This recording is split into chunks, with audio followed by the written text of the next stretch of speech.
ಹರೇ ಶ್ರೀನಿವಾಸ. ಗುರು ರಾಘವೇಂದ್ರ. ನನ್ನ ಆತ್ಮೀಯ ಆಧ್ಯಾತ್ಮ ಬಂಧುಗಳೆಲ್ಲರಿಗೂ ಕೂಡ ಅನಂತ ಶಿರಸಾಷ್ಟಾಂಗ ಪ್ರಣಾಮಗಳು. ವಿಜಯಪ್ರಭುಗಳು ಹೇಳಿದರು, ನಿನ್ನ ಬಿಂಬಮೂರ್ತಿ ಇದ್ದಾನಲ್ಲ, ಯಾವ ಶಬ್ದದಿಂದ ಕರೆಯಲ್ಪಡ್ತಾನೆ?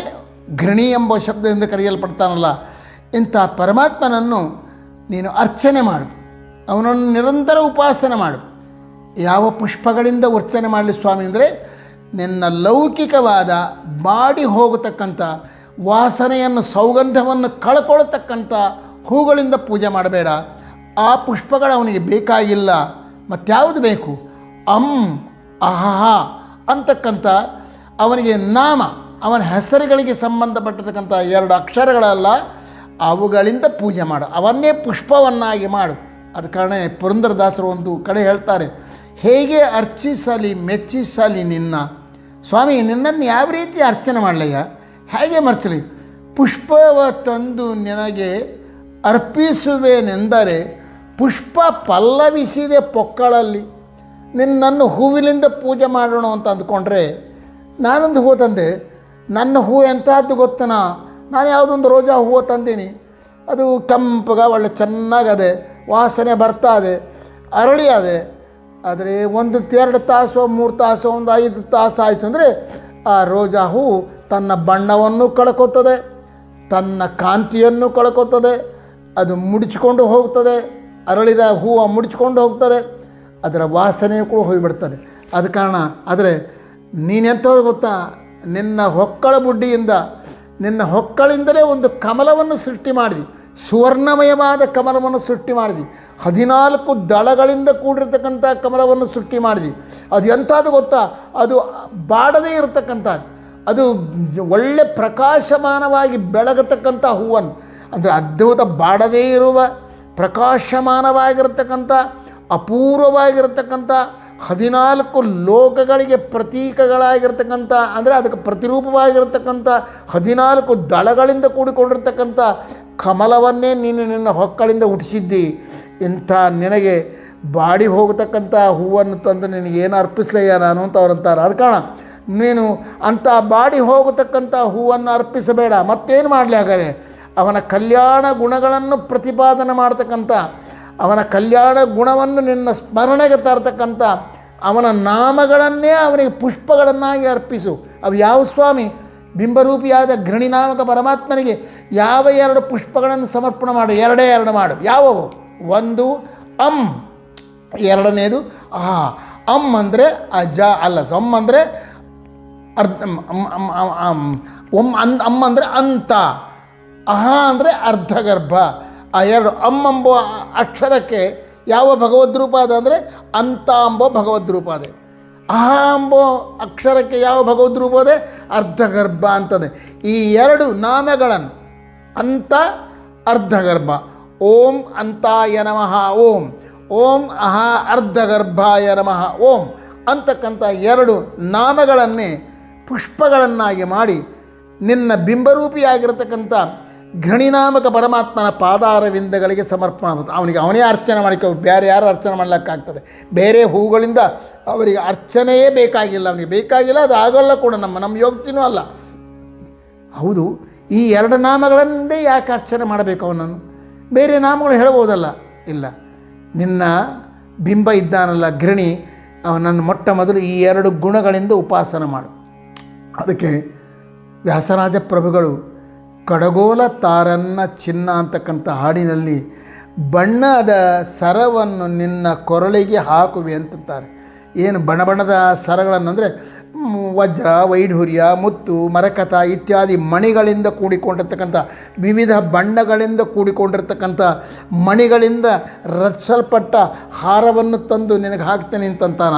ಆ ಅರ್ಥನ ಅವನಿಗೆ ಭಗವಂತ ಎಂಥವನು ಗೊತ್ತಾ? ಸ್ವರೂಪಭೂತವಾದ ದಿವ್ಯಾಭರಣ ಉಳ್ಳವನು.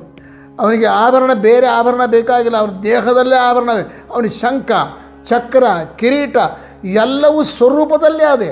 ಅಂದರೆ ಭಗವಂತನಿಂದ ಬೇರೆ ಮಾಡ್ಲಿಕ್ಕೆ ಸಾಧ್ಯ ಇಲ್ಲ, ಆ ಕಿರೀಟವನ್ನು ತೆಗಿಲಿಕ್ಕೆ ಸಾಧ್ಯ ಇಲ್ಲ. ಅಂಥ ಸ್ವರೂಪಭೂತವಾದ ದಿವ್ಯಾಭರಣ ಉಳ್ಳವನು. ಲಕ್ಷ್ಮಿ ಪ್ರಾರ್ಥನೆ ಮಾಡಿದ್ಲಂತೆ, ಅಲ್ಲ ಪ್ರಭು, ನೀನು ಎಲ್ಲ ಎಲ್ಲ ಅಲಂಕಾರ ನೀನೇ ಮಾಡಿಕೊಂಡು ನಿನ್ನ ಸ್ವರೂಪಭೂತವಾಗಿ ಕಿರೀಟ ಇಟ್ಕೊಂಡು ಕೂತ್ಕೊಂಡಿದ್ದಿ, ಸ್ವರೂಪಭೂತವಾಗಿರ್ತಕ್ಕಂಥ ಬೆಂಡೋರು ಇಟ್ಕೊಂಡಿದ್ದೀಯ, ಸ್ವರೂಪಭೂತವಾಗಿ ಕಂಕಣ ಶಂಖ ಚಕ್ರ ಎಲ್ಲವೂ ನೀನು ಇಟ್ಕೊಂಡು ಕೂತ್ಕೊಂಡ್ರೆ ನಾವು ಉಪಾಸನೆ ಮಾಡಬೇಕು, ನಿನ್ನ ಸೇವೆ ಮಾಡಬೇಕು ಎಂಬ ನಮ್ಮ ಕಥೆಯನ್ನು. ಯಾಕೆ ಎಲ್ಲವೂ ನಿನಗೆ ನೀರು ಗಂಗೆಯನ್ನೇ ನೀನು ಸೃಷ್ಟಿ ಮಾಡಿದ್ದಿ, ನಾವು ಯಾವ ನೀರಿನಿಂದ ನಿನಗೆ ಅಭಿಷೇಕ ಮಾಡಬೇಕು? ದಯಮಾಡಿ ಅನುಗ್ರಹ ಮಾಡು, ನಮ್ಮ ಮೇಲೆ ಕೂಡ ಕೃಪೆ ತೋರು ಅಂತಂದಾಗ ಲಕ್ಷ್ಮಿಗೆ ಅನುಗ್ರಹ ಮಾಡಿದಂತೆ. ಸರಿ, ನನ್ನ ಸ್ವರೂಪಭೂತವಾದ ಕಿರೀಟ ಅಂದರೆ ಅರ್ಥ ಆಯ್ತಾ? ಭಗವಂತನಿಂದ ಬೇರೆ ಮಾಡ್ಲಿಕ್ಕೆ ಸಾಧ್ಯವಿಲ್ಲದೆ ಇರತಕ್ಕಂಥ ಕಿರೀಟ ಅಂದರೆ ಕಿರೀಟ ಕೂಡ ಭಗವಂತನೇ, ಮತ್ತು ಜಡ ಅಲ್ಲ, ಅದು ಭಗವಂತನೇ. ಅವನ ಕಿರೀಟ ಭಗವಂತನೇ, ಅವನ ಕೂದಲುಗಳು ಭಗವಂತ, ಅವನ ಉಗುರುಗಳು ಭಗವಂತ, ಅವನ ಮೈ ಮೇಲೆ ಇರತಕ್ಕಂಥ ಒಂದೊಂದು ರೋಮನು ಕೂಡ ಭಗವಂತನೇ. ಅವನ ಮೈ ಮೇಲೆ ಇರುವ ಎಲ್ಲವೂ ಕೂಡ ಭಗವತ್ ಸ್ವರೂಪರೇ. ಈ ಭಗವಂತ ಅಲ್ಲದೇ ಇರತಕ್ಕಂಥದ್ದು ಅವನ ಮೈ ಮೇಲೆ ಯಾವುದೂ ಇಲ್ಲ.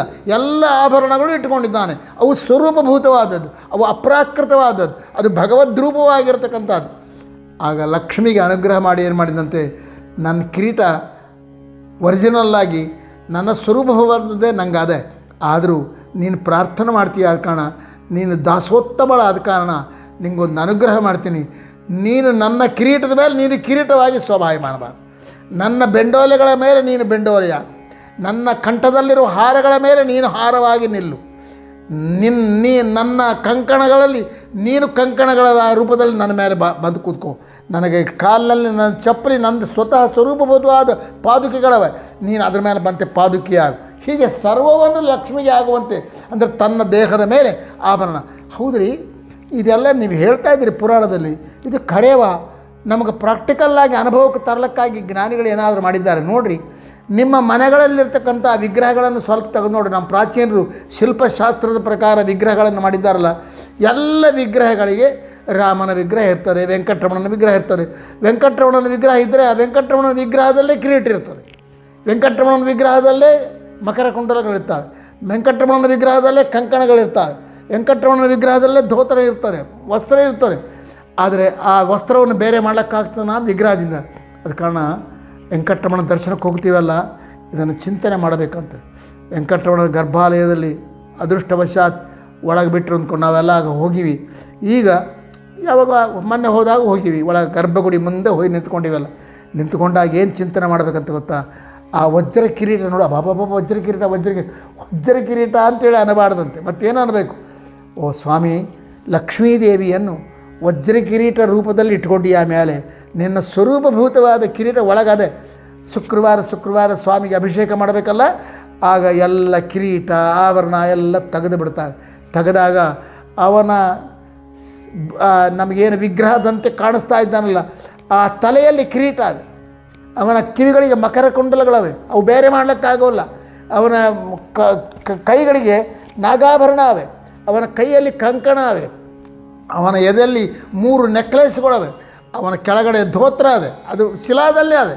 ಅಂದರೆ ನಮಗೆ ಶಿಲದಂತೆ ಶಿಲ ಅಲ್ಲ, ಅದು ಸ್ವರೂಪಭೂತ, ಅದು ಸಾಕ್ಷಾತ್ ಭಗವಂತ ನಿಂತುಕೊಂಡಿದ್ದಾನೆ. ಅದು ನಮ್ಮ ಹಣೆ ಬಾರಕ್ಕೆ ನಮ್ಮ ಯೋಗ್ಯತೆಗೆ ತಕ್ಕಂತೆ ಶಿಲಾವದೃಶ್ಯತೆ, ಶಿಲೆಯಂತೆ ಕಾಣ್ತಾನೆ ಅಂದ್ಕೋಬೇಕು ಹೊರತಾಗಿ ಅದು ಶಿಲಾ ಯಾರೋ ಮಾಡಿದ್ದು ವಿಗ್ರಹ ಅಂತ ಅಂದುಕೊಂಡ್ರೆ ನಮ್ಮ ಜೀವನ ಎಲ್ಲ ವ್ಯರ್ಥ ಆಗ್ತದೆ. ಸೊ ಭಗವಂತ ಎಷ್ಟು ಕರುಣಾಮಯ, ಭಕ್ತಪರಾಧೀನ ನೀನು. ನಿನಗೆ ಸ್ವರೂಪಭೂತವಾದ ಕಿರೀಟ ಅದೆ, ಸ್ವರೂಪಭೂತವಾದ ಮಕರಕುಂಡಲಗಳವೆ, ಸ್ವರೂಪಭೂತವಾದ ಕಂಕಣಗಳವೆ, ಸ್ವರೂಪಭೂತವಾದ ನಕ್ಲೇಸುಗಳವೆ, ಸ್ವರೂಪಭೂತವಾದ ಡಾಬದೆ, ಸ್ವರೂಪಭೂತವಾದ ವಸ್ತ್ರ ಅದೆ, ಸ್ವರೂಪಭೂತವಾದ ಕಾಲಿಗೆ ಗೆಜ್ಜೆ ಎಲ್ಲವೂ ಅವೆ. ಆದರೆ ನೀನೇನು ಮಾಡಿಯೋ ಗೊತ್ತಾ? ನಿನ್ನ ಕಾರುಣ್ಯಕ್ಕೆ ಪ್ರತಿರೂಪವಾಗಿ ಲಕ್ಷ್ಮಿಯನ್ನು ಅನುಗ್ರಹ ಮಾಡ್ತಾ ಲಕ್ಷ್ಮಿಯನ್ನು ನಿನ್ನ ಕಿರೀಟದ ಮೇಲೆ ಕಿರೀಟವಾಗಿ ಮಾಡಿಸ್ಕೊಂಡು ಇಟ್ಕೊಂಡಿದ್ಯಾ. ನಿನ್ನ ಕಿವಿಗಳಲ್ಲಿರುವ ಮಕರಕುಂಡಲಗಳ ಮೇಲೆ ಮತ್ತೆ ಅವಳನ್ನು ಮಕರಕುಂಡಲಗಳನ್ನಾಗಿ ಧರಿಸಿದ್ಯಾ. ಇದು ಭಕ್ತ ಪರಾಧೀನತೆ ಅಂತಾರೆ. ಭಕ್ತರ ಮೇಲಿರ್ತಕ್ಕಂಥ ಅಭಿಮಾನದಿಂದ ನೀನು ಆ ರೀತಿಯಾಗಿ ಮಾಡಿದ್ದೀಯಾ ಅಂಥೇಳಿ. ಸೊ ಗೃಣಿನಾಮಕ ಪರಮಾತ್ಮ ಇದ್ದಾನಲ್ಲ, ಅವನನ್ನು ನಾವು ಅರ್ಚನೆ ಮಾಡಬೇಕು. ಯಾವ ರೀತಿ ಅರ್ಚನೆ ಮಾಡಬೇಕು ಅಂದರೆ ಎನ್ನುವ 2 ಅಕ್ಷರಗಳಿಂದ. ಈ ಎಂಬೋ ಅಕ್ಷರದಿಂದ ಯಾವ ಭಗವದ್ರೂಪ? ಅಂತಕ್ಕಂಥ ಭಗವದ್ರೂಪ. ಅಂತಕ್ಕಂಥ ಅಕ್ಷರದಿಂದ ಯಾವ ಭಗವದ್ರೂಪ ಬರ್ತದೆ? ಅರ್ಧಗರ್ಭ ಅಂತಕ್ಕಂಥ. ಈ 2 ರೂಪಗಳನ್ನೇ ಭಗವಂತನಿಗೆ ಹೂಗಳನ್ನಾಗಿ ಮಾಡಿ ಅರ್ಚನೆ ಮಾಡಬೇಕು. ಈ ಏನು ಇವೆರಡೇ ಯಾಕೆ ಹೇಳಿದಿರಿ? ಕೇಶವ, ನಾರಾಯಣ, ಹಯವದನ, ಗೋವಿಂದ ಇಂಥವು ಹೇಳಬಹುದಲ್ವ, ಬೇರೆ ಬೇರೆ ಹೇಳಬಹುದಲ್ವ, ಇದು ಯಾಕೆ ಹೇಳಿದಿರಿ ಅಂದರೆ ಇದರೊಂದು ಗಂಭೀರ ಅದು. ನಿನ್ನ ಬಿಂಬನನ್ನು ನೀನು ಮೊದಲು ಈ ಎರಡು ರೂಪದಿಂದ ಉಪಾಸನೆ ಮಾಡು, ಈ ಎರಡು ಗುಣಗಳಿಂದ ಉಪಾಸನೆ ಮಾಡಬೇಕಂತ. ಎಂಥ ಗುಣಗಳು ಹೇಳಿದ್ದಾರೆ ಅಂತ ಅಂದರೆ ಅರ್ಥ ಏನು? ತಾರತಮ್ಯಾಂತಗತತ್ವಾತ್ ಅಂತಹ ಅಂದರೆ ಸರ್ವಾಂತಗತತ್ವಾದ್ವ ಅಂದರೆ ತಾರತಮ್ಯದಲ್ಲಿ ಎಲ್ಲರ ಮೇಲೆ ಅಂತ ಅಂದರೆ ಕೊನೆಗೆ ಇರತಕ್ಕಂಥವನಾದ, ಕೊನೆಗೆ ಅಂದರೆ ಮೇಲೆ, ಕೆಳಗಲ್ಲ, ಮೇಲೆ ಇರತಕ್ಕಂಥವನಾದ ಕಾರಣ ಭಗವಂತನಿಗೆ ಅಂತ ಅಂತ ಅಂತ ಹೆಸರು. ಅವನನ್ನು ಅಂತ ಅಂತ ಯಾಕೆ ಕರೀತಾರೆ? ತಾರತಮ್ಯದಲ್ಲಿ ಅಂದರೆ ಕೆಳಗ ಮಾನುಷೋತ್ತಮರಿಂದ ಹಿಡ್ಕೊಂಡು ಲೆಕ್ಕ ಹಾಕೋತ ಹೋದರೆ ಕೊನೆಗೆ ಮೇಲೆ ಗಾಳಿಗೋಪುರದಂತೆ ಇರತಕ್ಕಂಥವನು ಯಾರಯ್ಯ? ಕಿರೀಟಪ್ರಾಯನಾಗಿ ನಿಲ್ಲುವವನು ಯಾರಂದರೆ ನಾರಾಯಣ. ಮೊದಲನೇ ಕಕ್ಷಾದಲ್ಲಿರುವವನು ನಾರಾಯಣ. ಅವರು ಕೆಳಗಿರ್ತಕ್ಕಂಥವಳು ಯಾರು? ಲಕ್ಷ್ಮಿ. ಶ್ರೀ ಬ್ರಹ್ಮ, ವಾಯು, ಗರುಡ, ಶೇಷ, ಭಾರತಿ, ಸರಸ್ವತಿ, ಗರುಡ, ಶೇಷ, ರುದ್ರ ಹೀಗೆ ಲೈರಾಗಿ ಬರ್ತಾರೆ. ಎಲ್ಲ ದೇವತೆಗಳ ಮೇಲೆ, ಎಲ್ಲ ಜೀವಿಗಳ ಮೇಲೆ ಕೊನೆಯ ಸ್ಥಾನದಲ್ಲಿ ಮೇಲ್ಮಟ್ಟದಲ್ಲಿ ಇರ್ತಾನಾದ ಕಾರಣ ಭಗವಂತನಿಗೆ ಅಂತ ಅಂತ ಅಂತ ಅರ್ಥ. ಅಂದರೆ ಅರ್ಥ ಏನಿದೆ ಅಂತ? ಎಲ್ಲರ ಮೇಲೆ ಇದ್ದಾನೆ, ಸರ್ವೋತ್ತಮ, ಎಲ್ಲರಿಗಿಂತಲೂ ಶ್ರೇಷ್ಠನಾದ ವ್ಯಕ್ತಿ. ಅಂದರೆ ನೀನು ಅಂತ ಅಂತ ಉಪಾಸನೆ ಮಾಡು, ಅಂದರೆ ಸರ್ವೋತ್ತಮ ಅಂತ ಉಪಾಸನೆ ಮಾಡು. ಓ, ನನ್ನ ಬಿಂಬರೂಪವನ್ನು ನಾನು ಸರ್ವೋತ್ತಮ ಅಂತ ಉಪಾಸನೆ ಮಾಡಬೇಕು. ಹೌದು. ಇನ್ನೂ ಒಂದು ಏನು ಮಾಡಬೇಕು ಗೊತ್ತಾ? ಅರ್ಧಗರ್ಭ, ಕೆಳಗೆ ಪಾದದ ಹತ್ರ ಏನದೆ ಅರ್ಧಗರ್ಭ. ಅರ್ಧಗರ್ಭ ಅಂದರೆ ಏನು? ಜೀವೇಶು ಅರ್ಧ ಆಸಮಂತಾತ್ ವೃದ್ಧ. ಜೀವಿಯ ಒಳಗೂ ಜೀವಿಯ ಹೊರಗೂ ನಿರಂತರ ವ್ಯಾಪಿಸಿದ್ದು ಅವನನ್ನು ರಕ್ಷಿಸ್ತಕ್ಕಂಥವನು, ತನ್ನ ಗರ್ಭದಲ್ಲಿಟ್ಟುಕೊಂಡು ರಕ್ಷಿಸ್ತಕ್ಕಂಥವನಾದ ಕಾರಣ ಅರ್ಧಗರ್ಭ ಅಂತ. ವಾಯುದೇವರು ಅಂದರೆ ಜೀವಿಗಳಿಗೆಲ್ಲ ಪ್ರತಿನಿಧಿ, ಜೀವೋತ್ತಮರು. ಅಂಥ ಜೀವೋತ್ತಮರಾದ ವಾಯುದೇವರನ್ನು ಏನು ಮಾಡಿದ್ದಾನೆ ಭಗವಂತ? ಗರ್ಭದಲ್ಲಿ ಇಟ್ಟುಕೊಂಡಿದ್ದಾನೆ. ಅರ್ಧಗರ್ಭ ಅಂದರೆ ವಾಯುದೇವರನ್ನು ಗರ್ಭದಲ್ಲಿ ಇಟ್ಟುಕೊಂಡು ರಕ್ಷಣೆ ಮಾಡತಕ್ಕಂಥವನು. ವಾಯುದೇವರನ್ನೇ ಇಟ್ಕೊಂಡಿದ್ದಾನೆ ಅಂದರೆ ನಮ್ಮನ್ನು ಇಟ್ಕೊಂಡಿಲ್ವಾ? ಎಲ್ಲ ಜೀವಿಗಳ ಒಳಗೂ ಇರ್ತಾನೆ, ಹೊರಗೂ ಇರ್ತಾನೆ, ಇದ್ದು ನಮ್ಮನ್ನು ವ್ಯಾಪಿಸಿ ರಕ್ಷಕನಾಗಿದ್ದಾನೆ. ಅಂದರೆ ಓ ಭಗವಂತ, ಎರಡು ಉಪಾಸನೆ.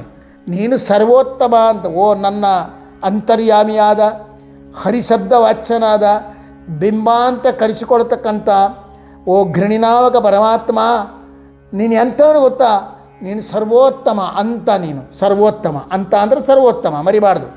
ಆಮೇಲಕ್ಕೆ ನೀನು ಅರ್ಧಗರ್ಭ, ನನಗೆ ರಕ್ಷಕ. ನೀನು ನನಗೆ ಕವಚ ರೂಪದಲ್ಲಿ ನನ್ನನ್ನು ವ್ಯಾಪಿಸಿ ನನ್ನನ್ನು ನಿರಂತರ ರಕ್ಷಣೆ ಮಾಡ್ತೀವಿ. ತಾಯಿಯ ಗರ್ಭದಲ್ಲಿದ್ದಾಗೂ ಕೂಡ ಯಾರೂ ರಕ್ಷಣೆ ಮಾಡೋದಿಲ್ಲ, ನೀನು ರಕ್ಷಣೆ ಮಾಡ್ತೀವಿ. ಸರ್ವಕಾಲಾವಚ್ಛೇದೇನ, ಸರ್ವ ದೇಶಗಳಲ್ಲಿ ಸರ್ವಕಾಲಗಳಲ್ಲಿ ಸರ್ವದಾ ನನಗೆ ರಕ್ಷಕನಾಗಿ ಇರತಕ್ಕಂಥವ್ರು ಯಾರಾದರೂ ನೀನಾದ ಕಾರಣ ನೀನು ಅರ್ಧಗರ್ಭ. ಹೇಗೆ ರಕ್ಷಣೆ ಮಾಡ್ತೀವಿ? ನನ್ನ ಒಳಗೂ ಇದ್ದು ರಕ್ಷಣೆ ಮಾಡ್ತೀವಿ, ನನ್ನ ಹೊರಗೂ ಇದ್ದು, ಹಿಂದೆ ಮುಂದೆ ಎಡ ಬಲ ಒಳ ಹೊರಗೆ ಇಂದಿರೇಶನು ಆಗಸದ ಓಲ್ ಎತ್ತ ನೋಡಿದರೂ ಎಲ್ಲ ಕಡೆ ವ್ಯಾಪಿಸಿದ್ದು ನಮ್ಮನ್ನು ರಕ್ಷಣೆ ಮಾಡ್ತಾನೆ. ಆದ ಕಾರಣ ಅವನಿಗೆ ಅರ್ಧಗರ್ಭ ಅಂತ ಕರೀತಾರೆ. ನೀನು ಅರ್ಧಗರ್ಭ, ನೀನು ಅಂತ. ನಿನ್ನ ಬಿಂಬರೂಪವನ್ನು ಮೊದಲು ಈ ಎರಡು ಗುಣಗಳಿಂದ ಉಪಾಸನೆ ಮಾಡು. ಯಾವುವು ಮತ್ತೆ ಇನ್ನೊಂದು ಸಲ ಚಿಂತನೆ ಮಾಡಿರಿ ದಯಮಾಡಿ. ಇದನ್ನು ಎಷ್ಟು ಮನಸ್ಸಿಗೆ ತಂದ್ಕೋತೀವೋ ನೀವು ಎದ್ದು ಕೂಡಲೇ, ನಾನು ಎಷ್ಟೋ ಬಾರಿ ಹೇಳಿದ್ದೀನಿ, ಮೊನ್ನೆ ಹೇಳುವಾಗ ಹೇಳಿದ್ದೀನಿ, ಸ್ನಾನ ಮಾಡಬೇಕಾಗಿಲ್ಲ, ಯಾವುದೂ ಮಾಡಬೇಕಾಗಿಲ್ಲ, ಮನಸ್ಸು ನಿರ್ಮಲ ಇಟ್ಕೊಳ್ರಿ. ಗಂಗೆ ಮೊನ್ನೆ ಹೇಳಿದ್ದೀನಿ, ಅಪವಿತ್ರ ಪವಿತ್ರೋ ವಾ ಸರ್ವಾವಸ್ಥಾಂಗತೋಪಿ ವಾ ಯಸ್ಮರೇತ್ ಪುಂಡರೀಕಾಕ್ಷಂ ಸ ಬಾಹ್ಯಾಭ್ಯಾಂತರ ಸ್ತುತಿ. ಅವನು ಆ ಪುಂಡರೀಕಾಕ್ಷನನ್ನು ಪವಿತ್ರನಾಗಿರಲಿ ಅಪವಿತ್ರನಾಗಿರಲಿ, ಅಂದರೆ ಮಾನಸಿಕವಾಗಿ ಪವಿತ್ರನಾಗಿರ್ತಾನೆ, ದೇಹದಿಂದ ಸ್ನಾನ ಮಾಡಿರೋದಲ್ಲ. ಕೆಲವರು ದೇಹದಿಂದ ಸ್ನಾನ ಮಾಡುತ್ತಾರೆ, ಶುದ್ಧವಾಗಿ ನಾಮಗಳು ಹಚ್ಕೊಂಡಿರ್ತಾರೆ, ಮನಸ್ಸು ನಿರ್ಮಲವಾಗಿರೋದಿಲ್ಲ. ಹೇಗನ್ನೇ ಇರೋ ನೀನು ಮನಸ್ಸು ನಿರ್ಮಲವಾಗಿ ಇಟ್ಟುಕೊಂಡು ಸ್ನಾನನೂ ಮಾಡಿದರೆ ಪುಣ್ಯ. ಇಲ್ಲ ಸ್ನಾನ ಮಾಡೀವಿ, ಮನಸ್ಸು ಯಾಕೋ ಚಂಚಲವಾಗಿದೆ, ಆದರೂ ಪರವಾಗಿಲ್ಲ. ಮನಸ್ಸು ಚಂಚಲ ಆಗಿಲ್ಲ, ಭಗವಂತನಲ್ಲಿ ನೆಟ್ಟದೆ, ಸ್ನಾನ ಮಾಡಿಲ್ಲ, ಆದರೂ ಪರವಾಗಿಲ್ಲ. ಆಗೇನು ಮಾಡಿ ಗೊತ್ತಾ? ನೀನು ಪುಂಡರೀಕಾಕ್ಷನನ್ನು ಸ್ಮರಣ ಮಾಡು. ನೀನು ಮನಸ್ಸು ನಿರ್ಮಲವಾಗಿ ಇಟ್ಕೊಂಡಿಯಾ, ಬಾಹ್ಯ ಸುದ್ದಿ ಇಲ್ಲ, ಬಾಹ್ಯ ಸುದ್ದಿ ಮಾಡಿಬಿಡ್ತಾನೆ ಅವನ ನಾಮ. ಬಾಹ್ಯ ಶುದ್ಧಿಯಾಗಿದ್ದಿ, ಮನಸ್ಸು ನಿರ್ಮಲ ಇಲ್ಲ, ಪುಂಡರೀಕಾಕ್ಷ ಅಂತ ಅಂದ ಕೂಡಲೇ ನಿನ್ನ ದೇಹ ಶುದ್ಧ ಆಗಿಬಿಡ್ತದೆ. ಇಲ್ಲ, ಎರಡೂ ಶುದ್ಧವಾಗಿದ್ದರೆ ಆನಂದ ಪಡ್ತಾನೆ. ಈ ರೀತಿ ಎರಡೂ ಶುದ್ಧವಾಗಿಲ್ಲ, ಎರಡು ಕೆಟ್ಟದೆ. ಪುಂಡರೀಕಾಕ್ಷನ ಸ್ಮರಣ ಮಾಡಿದರೆ ಮನಸ್ಸು ಶುದ್ಧ ಆಗ್ತದೆ, ನಿನ್ನ ಶರೀರವೂ ಶುದ್ಧ ಆಗ್ತದೆ. ಇದು ಅಪವಿತ್ರ ಪವಿತ್ರೋವ ಸರ್ವಾವಸ್ಥಾಂಗತೋ ವಿವ ಯಸ್ಮರೇತ್ ಪುಂಡರೀಕಾಕ್ಷಂ ಸ ಬಾಹ್ಯಾಭ್ಯಾಂತರ ಶುದ್ಧಿ, ಹೊರಗೂ ಒಳಗೂ ಶುದ್ಧನಾಗ್ತಾನೆ ಪುಂಡರೀಕಾಕ್ಷನ ಸ್ಮರಣದಿಂದ. ಅದಾದ ಮೇಲೆ ಏನು ಮಾಡಿ ಗೊತ್ತಾ, ನಂತರದಲ್ಲಿ ಗಂಗಾ ಸಿಂಧು ಸರಸ್ವತಿ ಯಮುನಾ ಗೋದಾವರಿ ನರ್ಮದಾ ಕೃಷ್ಣ ಭೀಮರತಿ ಚ ಬಲ್ಲು ತರಯು ಶ್ರೀಗಂಡಕಿ ಗೋಮತಿ ಕಾವೇರಿ ಕಪಿಲಾ ಪ್ರಯಾಗ ವಿನತ ನೇತ್ರಾವತಿ ಇತ್ಯಾದಿಯೋ ನದ್ಯಶ್ರೀ ಹರಿಪಾದ ಪಂಕಜ ಭವ ಕುರುವಂತು ಓ ಮಂಗಲಂ ಅಂತ ಸ್ಮರಣ ಮಾಡಿಬಿಡಿ ಎಲ್ಲ ಗಂಗಾದಿ ನದಿಗಳನ್ನು. ನಿನ್ನ ದೇಹ ಮನಸ್ಸು ಪವಿತ್ರ ಆಗ್ತದೆ. ಆಮೇಲೆ ಗಂಗೆ ಎಲ್ಲರಿಗಿಂತಲೂ ಶ್ರೇಷ್ಠವಾದವಳು ಗಂಗೆ. ಆದ ಕಾರಣ ಗಂಗಾ ಗಂಗೇತಿ ಯೋ ಬ್ರೂಯಾತ್ ಯೋಜನಾನಾಂ ಶತೈರವಿ ಮುಚ್ಚದೇ ಸರ್ವಪಾಪೇಭ್ಯೋ ಅಂತಂದುಬಿಡು. ನಿನ್ನ ಎಲ್ಲ ಕಡೆಯಿಂದ ಪವಿತ್ರ ಆಗಿಬಿಡ್ತೀವಿ. ಕೊನೆಯಲ್ಲಿ ನಿನ್ನ ತಲೆಯ ಮೇಲೆ 10 ಅಂಗಳದ ಮೇಲೆ ವಾಸುದೇವ ನಾಮಕ ಪರಮಾತ್ಮ ಇದ್ದಾನೆ. ಆ ವಾಸುದೇವ ನಾಮಕ ಪರಮಾತ್ಮನ ಪಾದದಿಂದ ಅಮೃತವೃಷ್ಟಿ ನನ್ನ ದೇಹದ ಮೇಲೆ ಆಗ್ತದೆ ಅಂತ ಚಿಂತನೆ ಮಾಡಿಬಿಟ್ರೆ ನೀನು ಬಾಹ್ಯ ಮತ್ತು ಅಂತರದಲ್ಲಿ ಶುದ್ಧನಾಗ್ತೀವಿ. ಇಷ್ಟು ಮಾಡಿಕೊಂಡು ಒಂದು ಆಸನದಲ್ಲಿ ಕೂತ್ಕೋ.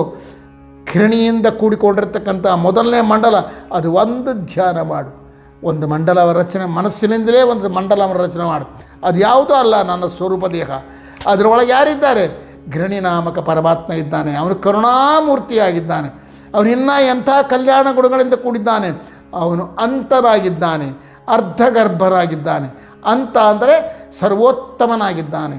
ಅರ್ಧಗರ್ಭ ಅಂದರೆ ನನಗೆ ಪ್ರಾಣಾಧಾರಕನಾಗಿದ್ದಾನೆ, ನನ್ನನ್ನು ಉಳಿಸುವ ವ್ಯಕ್ತಿಯಾಗಿದ್ದಾನೆ. ಈ ಎರಡನ್ನು ಚಿಂತನೆ ಮಾಡಿ. ಯಾಕೆಂದರೆ ಮೊದಲು ನನ್ನ ಉಳುವಿಗೆ ಕಾರಣನಾದವನಾದ ಕಾರಣ ಅರ್ಧಗರ್ಭ ಅನ್ನಬೇಕು. ಹೌದಲ್ಲ? ಇವತ್ತು ನಾವು ಬದುಕಿದ್ದೀವಿ ಅಂದರೆ, ನಾವು ಸಾಧನೆ ಮಾಡ್ತಾ ಇದ್ದೀವಿ ಅಂದರೆ ಕೆಟ್ಟದೋ ಒಳ್ಳೆಯದೋ ಅದಕ್ಕೆಲ್ಲ ಕಾರಣ ಏನು? ನಮ್ಮೊಳಗಿರ್ತಕ್ಕಂಥ ಅರ್ಧಗರ್ಭ ಶಬ್ದವಾಚ್ಯನಾದ ಆ ಪರಬ್ರಹ್ಮನೇ ಕಾರಣ. ಇನ್ನು ಒಳಗೆ ಇನ್ನೊಂದು ಯಾವುದು ಅಂದರೆ ಅವನು ಸರ್ವೋತ್ತಮ. ಯಾಕೆ ಸರ್ವೋತ್ತಮ ಎಂಬುದನ್ನು ಚಿಂತನೆ ಮಾಡಬೇಕು ಅಂದರೆ ಆಶ್ಚರ್ಯಕರವಾದ ಸಂಗತಿ ಏನು ಗೊತ್ತನ? ಭಗವಂತ ಕರುಣಾಮೂರ್ತಿ ಅಂತೀವಿ ನಾವು, ಅದೊಂದು ಗುಣ. ಅವನು ಸರ್ವತ್ರ ವ್ಯಾಪ್ತ ಅಂತೀವಿ, ಅದು ಒಂದು ಗುಣ. ಅವನು ಭಕ್ತಾಪರಾಧ ಸಹಿಷ್ಣು ಅಂತೀವಿ, ಅದೊಂದು ಗುಣ. ಅವನು ಭಕ್ತರು ಕರೆದಲ್ಲಲ್ಲಿಗೆ ಬರ್ತಾನೆ ಅಂತೀವಿ, ಅದೊಂದು ಗುಣ. ಹೌದಲ್ವಾ? ದ್ರೌಪದಿ ಕರೆದುಕೊಂಡು ಓಡಿ ಬಂದ. ಗಜೇಂದ್ರ ಆರ್ತತ್ರಾಣಪರಾಯಣ ಬರ್ತಾನೆ. ಗಜೇಂದ್ರ ಕೂಗಿದ, ಕಟ್ಟದಲ್ಲಿದ್ದು ಓಡಿ ಬಂದ. ಅವನಿಗೆ ಆರ್ತತ್ರಾಣಪರಾಯಣ ಅಂತ ಬಂತು, ಅದೊಂದು ಗುಣ ಭಗವಂತನಿಗೆ. ಆ ಪ್ರಹ್ಲಾದ ಎಲ್ಲ ಕಡೆ ಇದ್ದಾನೆ ನಮ್ಮಪ್ಪ ಅಂತಂದ ಕೂಡಲೇ ಅದೇ ಪ್ರಕಾರ ವ್ಯಕ್ತನ ಪ್ರಕರಣ ಸರ್ವತ್ರ ವ್ಯಾಪ್ತ, ಇದೊಂದು ಗುಣ. ಅವನು ದ್ರೌಪದಿ ಕರದಲ್ಲಿಗೆ ಬರ್ತಾನೆ ಅಂದ ಕೂಡಲೇ ಭಕ್ತರನ್ನು ಕಾಯ್ತಾನೆ. ಇನ್ನು ಭಕ್ತಾಪರಾಧ ಸಹಿಷ್ಣು, ಭಕ್ತರು ಮಾಡಿದ ತಪ್ಪುಗಳನ್ನೆಲ್ಲ ಕಾಯ್ತಾನೆ. ಅಜಾಮೇಳ ನಾರಾಂತ ಕೂಯ್ದುಕೊಂಡು ಓಡಿ ಬಂದ, ಅವನ ತಪ್ಪುಗಳನ್ನೆಲ್ಲ ಕ್ಷಮಿಸಿದ. ಇವೆಲ್ಲ ಗುಣಗಳು. ಆದರೆ ಆ ಗುಣಗಳೆಲ್ಲ ಯಾಕೆ ಅಂದರೆ ಭಕ್ತಾಪರಾಧ ಸಹಿಷ್ಣು. ಯಾಕೆ ಅದು ಕಾರಣವೇ ಅವನು ಸರ್ವೋತ್ತಮ. ಭಗವಂತ ಎಲ್ಲರಿಗಿಂತಲೂ ಶ್ರೇಷ್ಠನಾದವನು. ಯಾಕೆ ಶ್ರೇಷ್ಠನಾದವನು? ಅವನು ಕರುಣಾಮಯ, ಅವನು ಸರ್ವತ್ರ ವ್ಯಾಪ್ತ, ಅವನು ಭಕ್ತಾಪರಾಧ ಸಹಿಷ್ಣು, ಅವನು ಆರ್ತತ್ರಾಣಪರಾಯಣ, ಅವನು ಕರದಲ್ಲಿಗೆ ಬರ್ತಕ್ಕಂಥವನು. ಇವೆಲ್ಲ ಗುಣಗಳು ಏನು ಹೇಳ್ತಾವೆ ಅಂದರೆ ಸರ್ವೋತ್ತಮ ಸರ್ವೋತ್ತಮ ಸರ್ವೋತ್ತಮ. ಸರ್ವೋತ್ತಮ ಎನ್ನುವ ಒಂದು ಗುಣದಲ್ಲಿ ಎಲ್ಲ ಗುಣಗಳು ಅಡಿಯಾವ. ಆದರೆ ಆರ್ತತ್ರಾಣಪರಾಯಣ ಎಂಬುದರಲ್ಲಿ ಎಲ್ಲವೂ ಅಡಿಗಿಲ್ಲ. ಭಾಳ ಗಮನದಲ್ಲಿಡಬೇಕು ನೀವು. ಆರ್ತತ್ರಾಣಪರಾಯಣ ಕಷ್ಟದಲ್ಲಿರುವವರನ್ನು ಕಾಪಾಡತಕ್ಕಂಥವನು. ಇದರಲ್ಲಿ ಎಲ್ಲ ಗುಣಗಳಿಲ್ಲ. ಸರ್ವತ್ರ ವ್ಯಾಪ್ತಿತ್ವ, ಇನ್ನೊಂದು ಗುಣ ಅವೆಲ್ಲ ಇಲ್ಲ, ಬರೀ ಅದೊಂದೇ ಅದು. ಅವನು ಭಕ್ತಾಪರಾಧ ಸಹಿಷ್ಣು. ಭೃಗು ಋಷಿಗಳು ಮಾಡಿದ ತಪ್ಪನ್ನು ಒದ್ರು, ಅದನ್ನು ಕ್ಷಮ ಮಾಡಿದ. ಭಕ್ತಾಪರಾಧ ಸಹಿಷ್ಣುತ್ವದಲ್ಲಿ ವ್ಯಾಪ್ತತ್ವ ಇಲ್ಲ.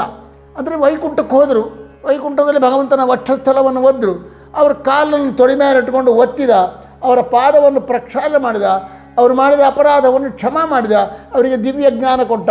ಅಲ್ಲೇ ಇದ್ದಾನೆ, ಬಗಲಾಗೆ ಇದ್ದಾನೆ, ವ್ಯಾಪ್ತತ್ವ ಅಲ್ಲಿ ಇಲ್ಲ. ಮತ್ತು ಪ್ರಹ್ಲಾದರಾಜರು ಕರೆದುಕೊಂಡು ಎಲ್ಲಿ ಕರೆದ್ರು ಅಲ್ಲಿ ಬಂದು ಓಡಿ ಬಂದುಬಿಟ್ಟ. ಕಂಬದಲ್ಲಿ ಇದ್ದಾನೆ ಅಂದರೆ ಕಂಬದಲ್ಲಿ ಬಂದ. ಇಲ್ಲಿ ಕಾರುಣ್ಯನೂ ಅದೇ, ಕಾರುಣ್ಯ ಒಳಗೆ ಅಡಕವಾಗಿದೆ.